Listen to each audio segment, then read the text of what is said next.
সজনা আলু দিয়ে মজাদার একটা সবজি রান্না করছি। সবজিটা খেতে খুবই মজা লাগে আমাদের আমরা খুব ভালো লাগে আমাদের খুব সবার পারে। তো আমরা প্রথমে সজনা ছিলে নিচ্ছি ভালো করে। তো সজনাগুলো ভালো করে ছোটো ছোটো কেটে নিয়ে ভালো করে ছিলিয়ে নিচ্ছিলাম যেন সবুজ সবুজ অংশ না থাকে। আর এদিকে আলু দেবো, তাই আলুও কেটে নিচ্ছিলাম। তো আলুগুলো ছোটো ছোটো কেটে নিচ্ছিলাম।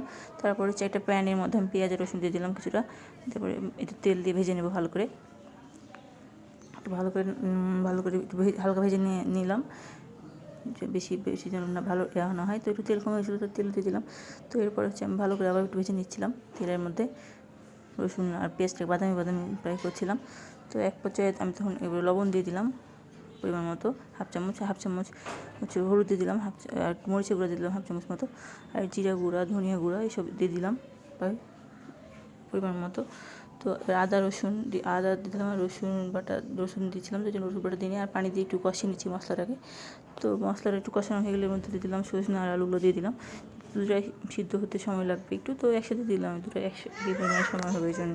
সজনা আলুটাকে ভালো করে কষিয়ে নিচ্ছি একটু পানি দিয়ে যেহেতু, তো একটু পানি দিয়ে দিলাম। এবার সিদ্ধ হওয়ার সময় কষানো হয়ে গেলে পরে পানি দিয়ে দিচ্ছি।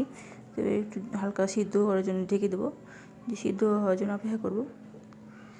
তারপরে প্রায় সিদ্ধ হয়ে যাচ্ছিলো, তো ওই সময় সিদ্ধ হয়ে গেছে। আমি এখন রান্না হয়ে গেছে, তো আমি এখন ভাত দিয়ে পরিবেশন করছি। তো ভালো লাগলে সবাই কমেন্ট করবেন।